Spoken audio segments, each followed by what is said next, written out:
We're red on that. We're red on that. We're red on that. Did David Letterman do this too? Did he have to set his own recorder? No. No, he didn't, but it's okay. Thank you so much for clicking on the Justin Root Show. You clearly probably don't know who I am, but you obviously know who this icon is right here. I don't even know how to do an introduction justice, so I'm just going to start off by saying, Belinda Carlisle, thank you so much for coming on this show. Oh, my pleasure. Do you know that you were a poster on my ceiling when I was 12 years old? No, I didn't know that. How could you, right? I mean, this is just, well, first of all, happy birthday. Friday, right? Thank you, the big 6-0. Amazing. Are you excited? Yeah. Are you nervous? Yeah, well, I was, the last year has been, living in dread of it. And then Jane, my bandmate, the Gaga, says, why don't you started telling people I'm 60? And she would just turn 59. And I thought, that's a really good idea to ease into it. Yeah. So I've actually been saying it for a while. And, really, it's, I've done a lot of thinking about that number and about what that means. And it's a pretty great thing, especially when I think about a lot of my friends that would have loved to have turned 60 and they're not around. And colleagues too. I mean, it just seems like we've lost some major ones in the last couple of years. Oh yeah, major. Yeah. Just huge. Yeah. Huge. And also I have to say welcome back, because this is obviously where you were born and raised, Southern California, the San Fernando Valley. Right. But basically kind of the Rodney King riots and the Northridge earthquakes kind of propelled you and your husband, your family, to move to France, right? France, yeah. Well, I mean, we had been exploring the idea. We would watch To Catch a Thief over and over again, give it the Croisette.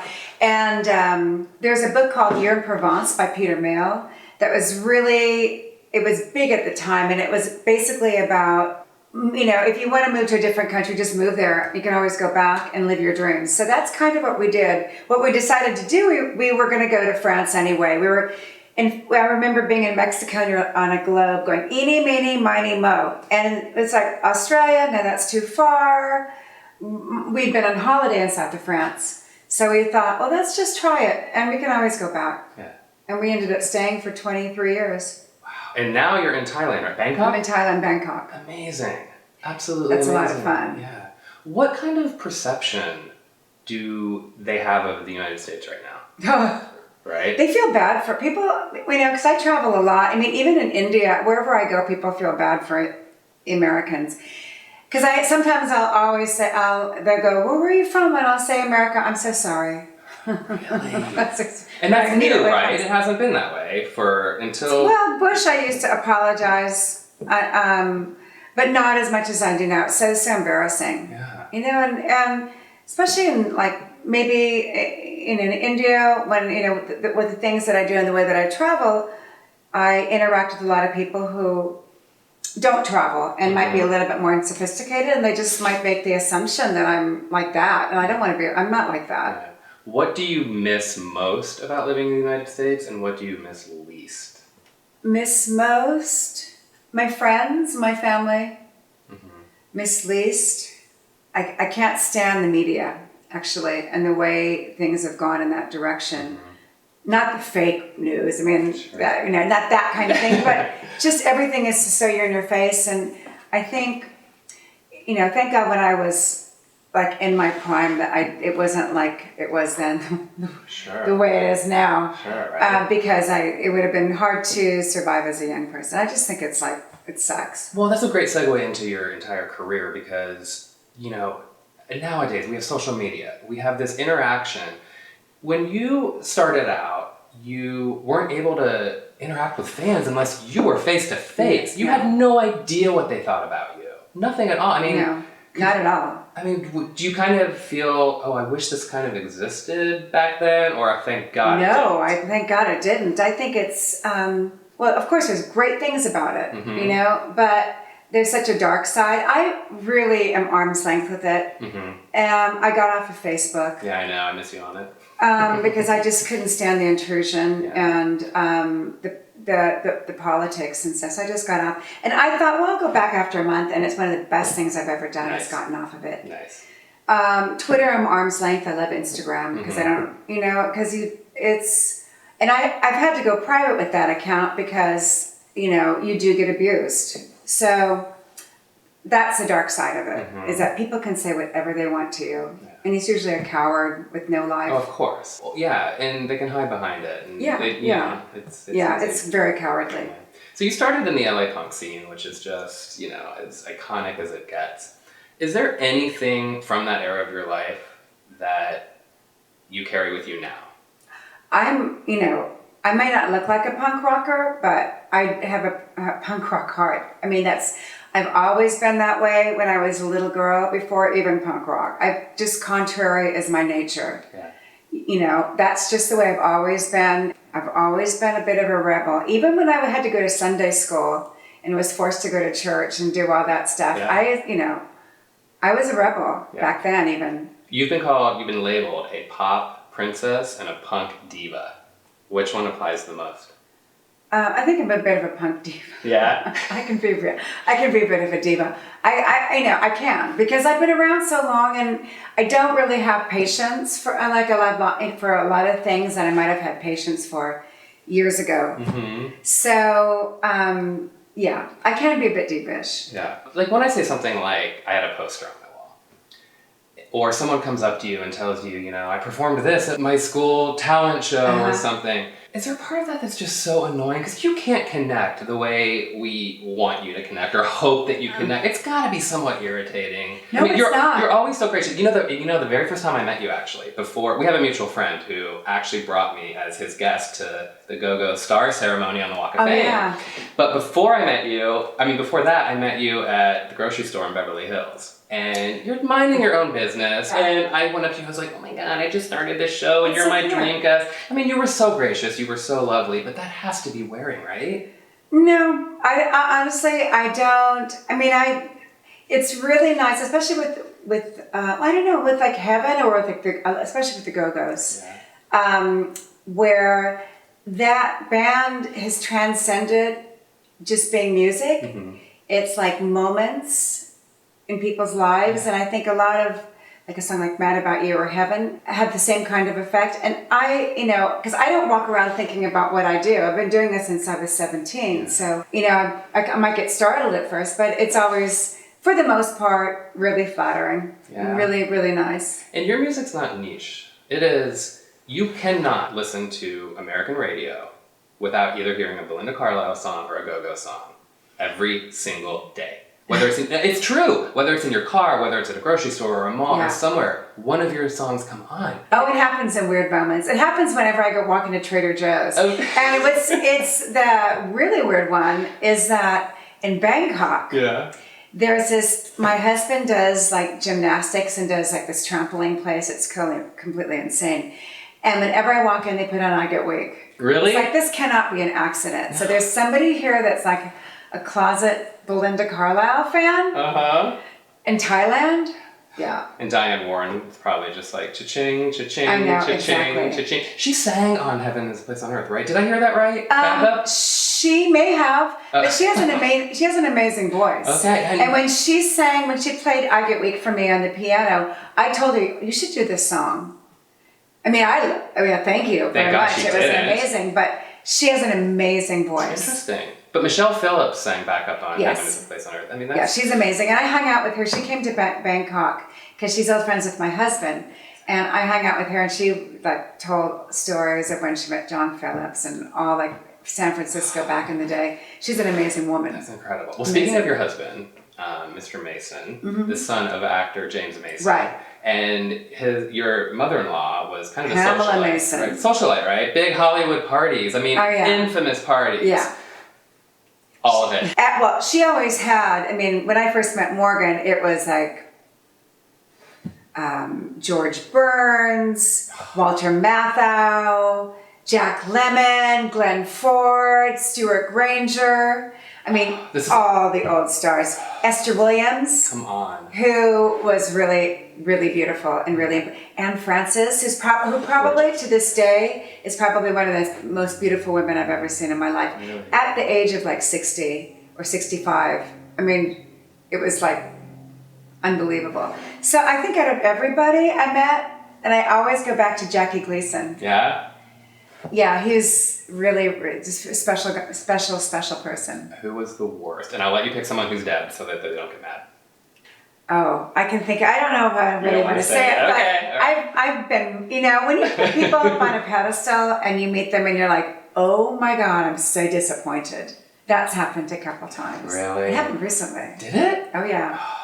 The cameras aren't recording if you want to tell me. All right. I know. I tried. I'll tell you after. I tried. All right. I'll tell you after. All right. But yeah, I mean, that happens, and I'm sure that's happened with people, with me too. Is there anyone you'd love to all meet? it takes is somebody being in not a great mood, which we're all human. Yeah, absolutely. Okay, so I also saw Diana Ross at that Bristol Farms I've grocery store. seen Miss Ross at Bristol Farms and Neiman Marcus. Amazing. Now, I haven't gone up to her, but I did go up to you. But here's my question. You're at Bristol Farms. Diane is coming with her grocery cart. Do you talk? Do you say No, hi? I wanted to say something, but I was pretty tongue-tied. And she had these big black glasses and swathed in cashmere. She was so beautiful, and she still is really beautiful. Oh, she's gorgeous. Yeah, she is. Absolutely gorgeous. Yeah. I mean, because she's probably thinking, oh my God, that's Belinda Carlisle. I don't think so. Oh, come on. But, I mean, she was smiley, and she's drop dead gorgeous. Yeah. Okay, if someone came to you and said, you have to put 2 songs in a time capsule to be opened 1,000 years from now. One of your songs can either be Go-Go's or a solo career song, and one song you had absolutely nothing to do with, which 2 songs would you put in there? I would put Summer Rain of mine, and there's a few songs.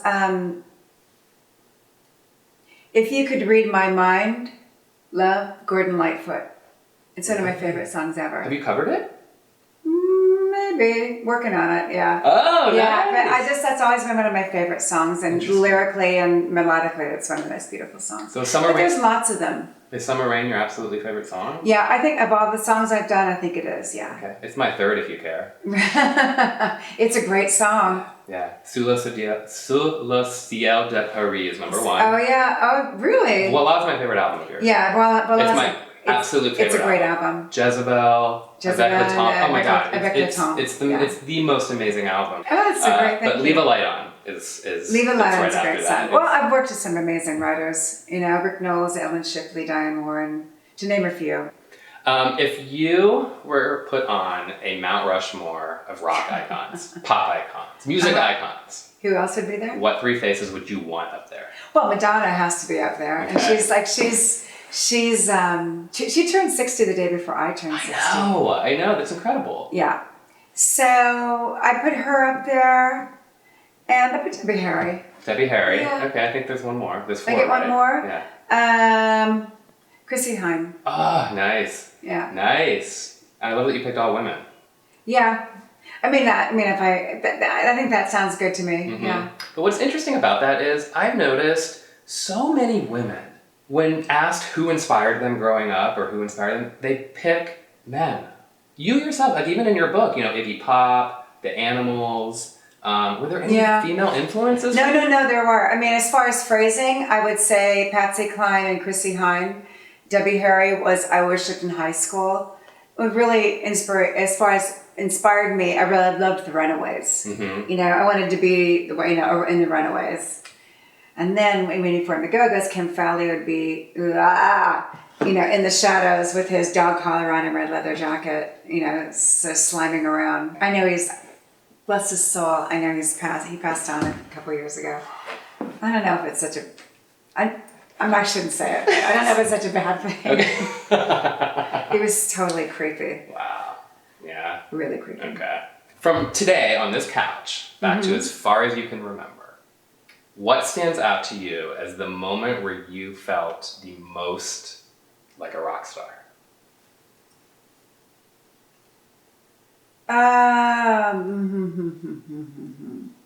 I'm talking just like, fuck yeah, I'm Belinda Carlisle. It's before the Go-Go's hit it. Was probably, they would ski a Go-Go.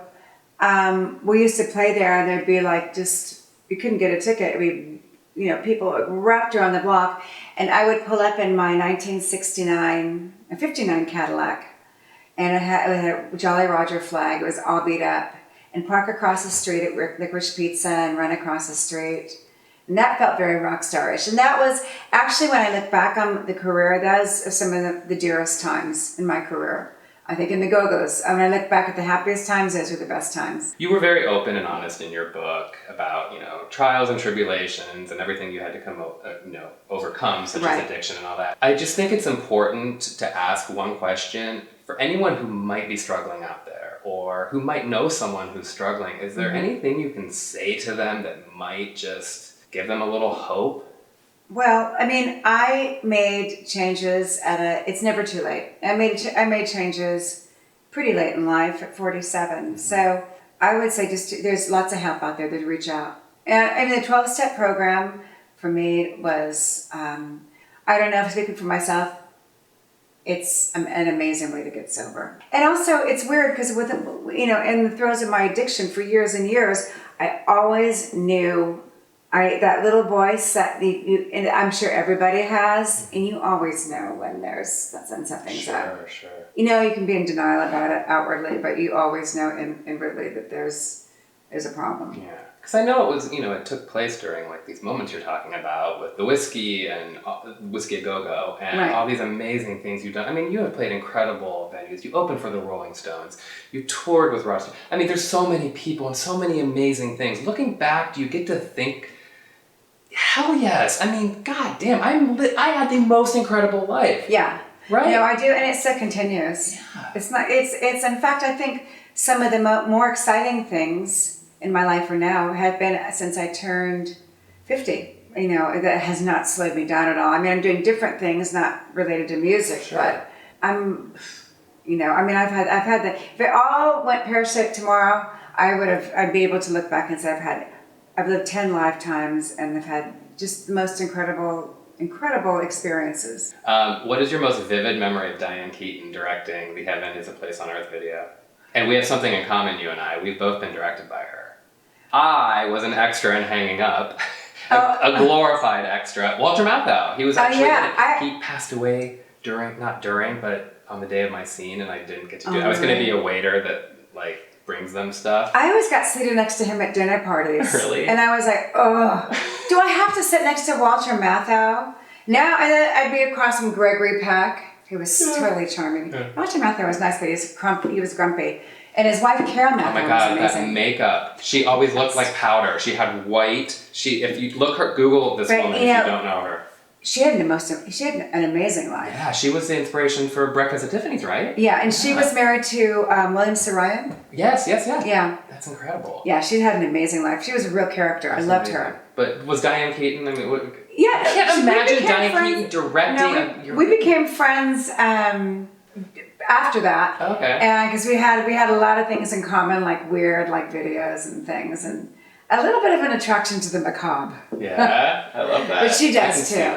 She totally does too. So, but she was great, and she directed the two videos, I Get Weak in Heaven. Oh, that's right, I Get Weak as well. Yeah, that's amazing. Why do you think there haven't been? Well, first of all, we should talk about the fact that to this day, I believe the Go-Go's are the only all-girl group to play their own instruments and write their own music to have a #1 album on the Billboard chart. Why do you think there haven't been as many? You would think that would open the door for... I know, you would think so. We don't know. But you have to, really, a lot of people don't know about the Go-Go's, is that we formed the band in 1977.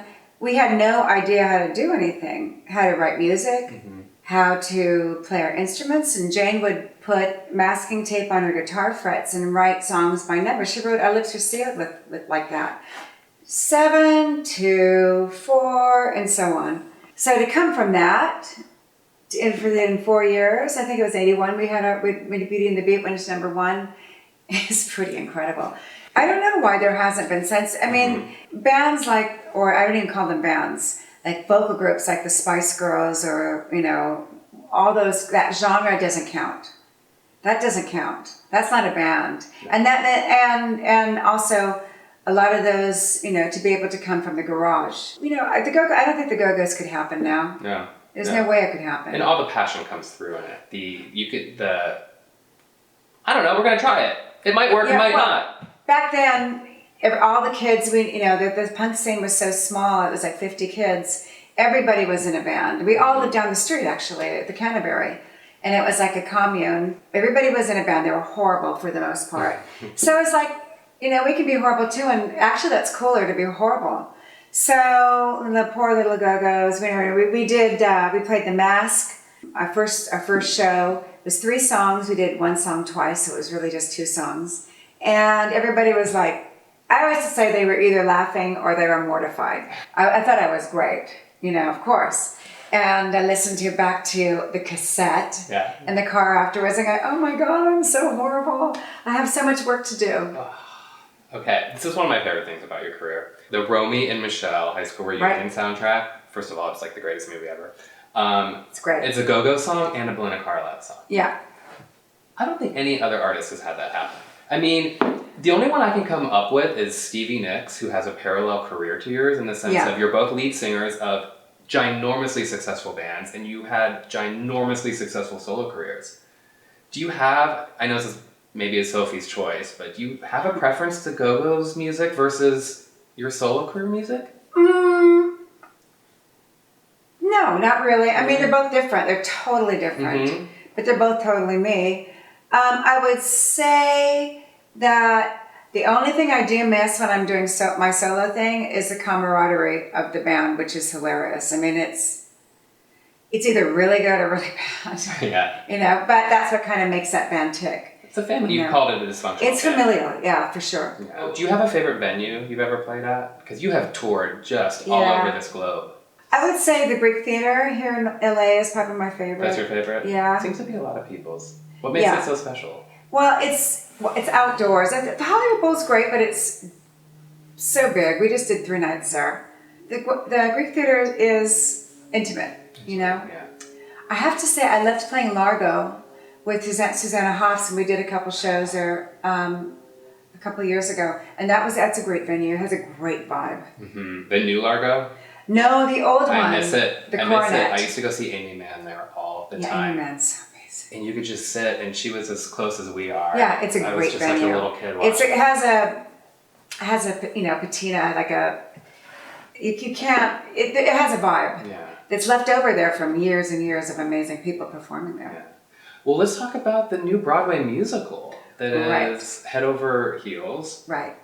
It was an idea that was brought to me by Rick Ferrari, who is, a guy around town. Mm-hmm. And so we used to go to meetings for it, like 8 years ago. And we thought it was going to be a biographical musical. But then as we got people involved, it turned into this whole other thing. And it's based on a classical, like Shakespearean type story called, it's a famous story called Arcadia.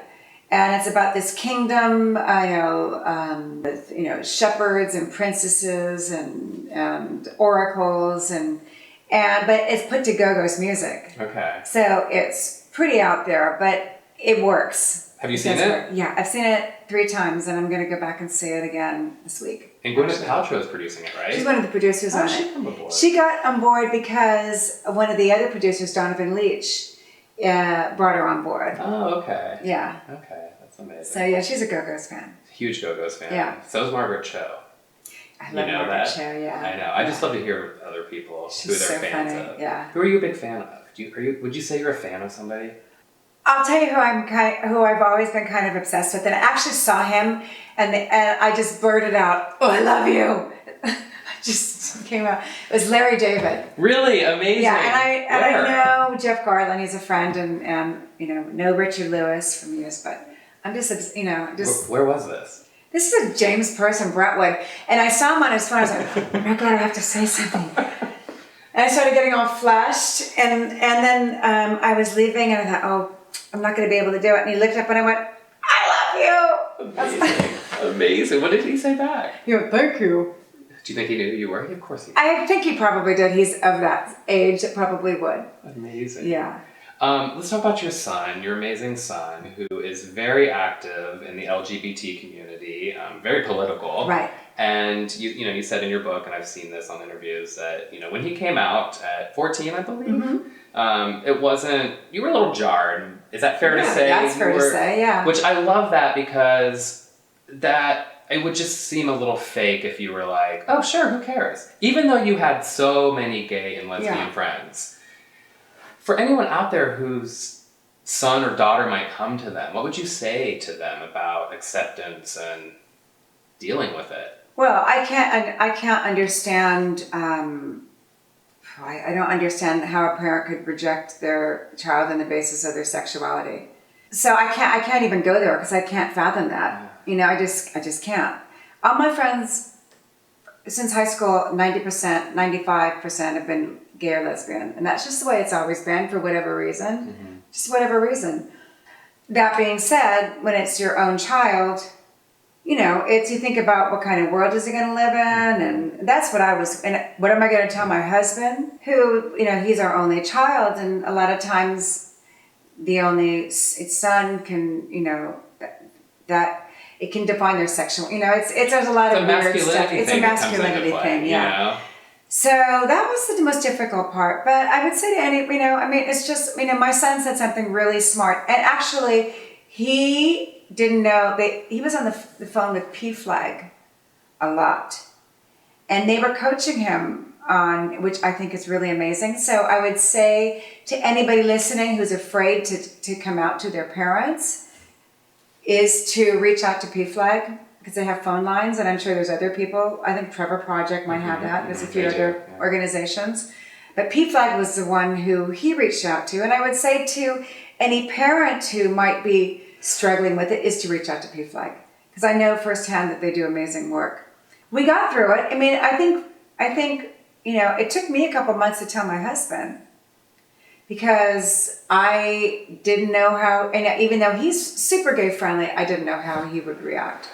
It took me, and I had to go to you know, this is horrible, but I went to a shrink to see if it was something I said or did, which I think is kind of normal, you know, even though I knew deep inside that wasn't that. And he was born that way. He said, you know, fell in love with, when he was 7, he watched Casper and was in love with the boy and not the girl, you know? So there were hints along the way too that my husband and I both had, but still it was a big heavy thing to go through. Is there a club like you and Barbara Streisand and Cher? You all get together and talk about your gay kids? That'd be fun, but it's how we feel. There's a lot of that. Exactly. Yeah. There are, right? Yeah. You've toured with Cher, right? Didn't you open for her? Yes, she was one of the best people I've ever worked with. Really? Yeah, she's wonderful. Why is that? I think that probably, even though, and I've seen her and run into her, I think that there's a lot of similarities, and just in temperament. And I think that she's really no bullshit. She really is. I mean, and she's really professional, really nice, really gracious. You know, and I've worked with people who haven't been like that. That's what I was going to ask. And how do you deal with that? It's kind of shocking sometimes. I mean, I won't, you know, say who, but there was one that was like, "Oh, really?" Really? You know, someone that's iconic and you know, most people think that is, you know, Queen, and it's like, really? Yeah. It's disappointing. But I mean, that usually comes from insecurity anyway. Sure. Well, I know you said in your book Robert Palmer wasn't the greatest. Oh, he was pretty horrible, and I got my revenge. But how'd you get your revenge? Oh, it's a. Tell me, come on! No one is watching this show. I promise. There are 3 people. Me, you, and my mom. It's a really gross revenge, but I got my revenge, and it was funny because I can't really say what I did, but it was gross. Okay. And I did it to him on tour, and he didn't know I did it, but I did it. And the funny thing is, I don't know how it happened, but all the Duran Duran guys knew about it, and I think it's probably through Power Station. Because Robert Palmer was a singer of Power Station, and John Taylor and Andy Taylor in the band. And Andy played on I was trying to think, how do they know what I did to Robert Palmer? And tried linking it back, and I think it came from and I must have said something to Andy Taylor. But it was gross. My mind is racing. But I'm really happy I did it. But the thing is that right before I got sober, before he died, I ran into him at a party, and he made a beeline for me, and I thought, oh my God, he knows what I did. Oh. And he was like, hi! I was like... You're waiting for the confrontation. They just screamed at. Amazing. Your father-in-law starred in A Star Is Born. Yeah. The original one, right? And any thoughts on the upcoming remake? I'm really excited about it. I think I'm a pretty big Gaga fan. Are you? Me too.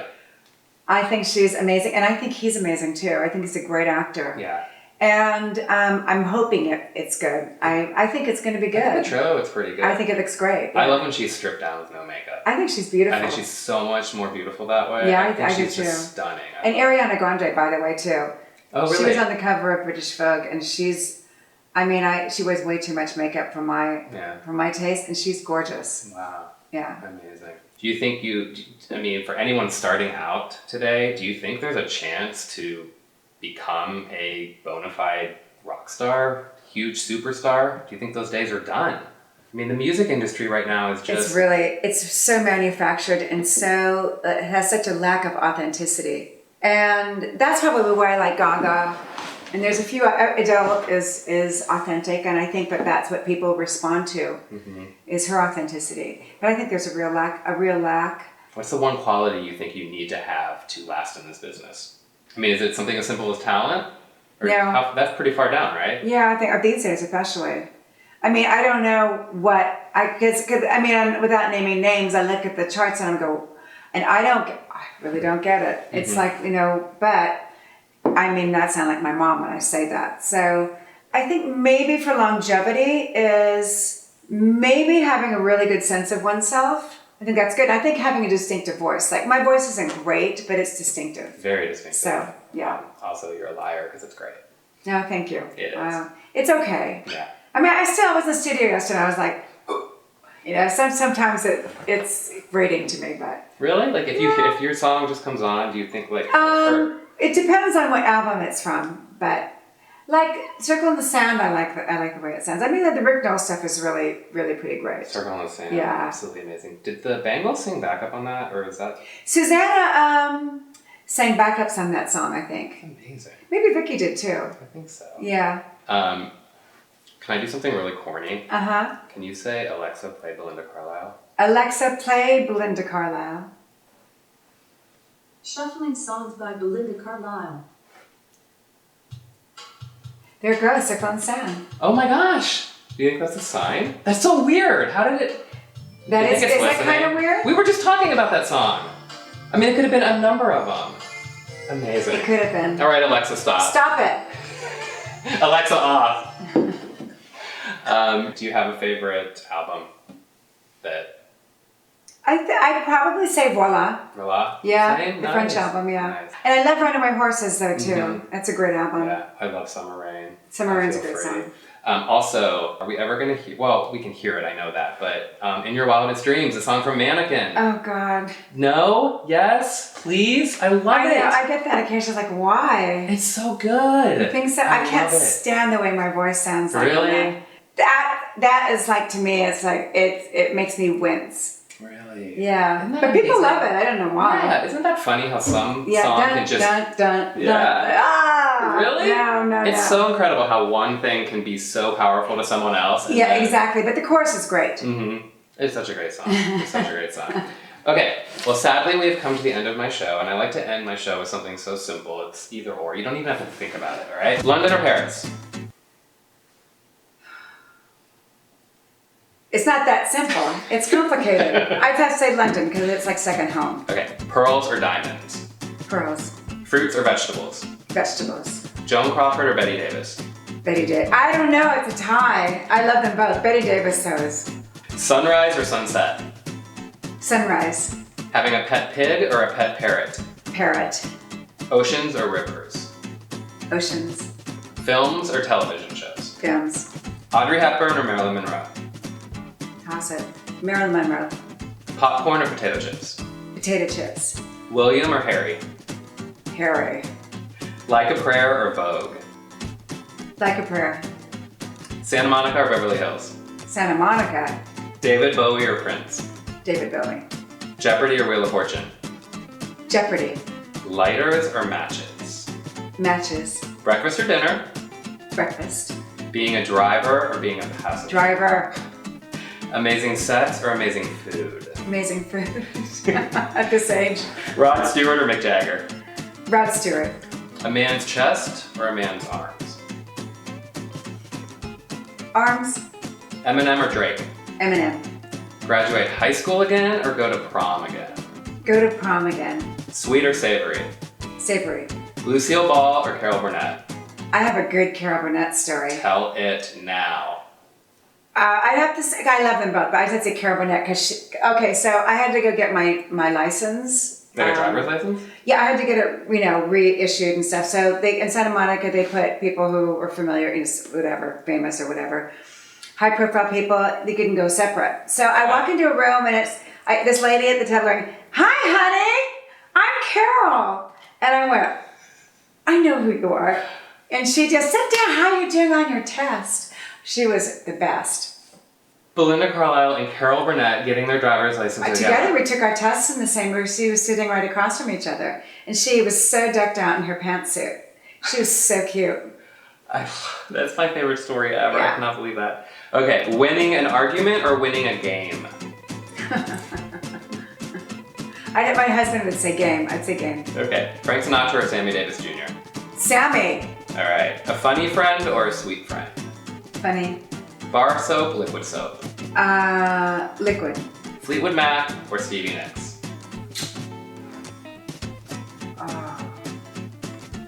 Stevie. Yeah, same here.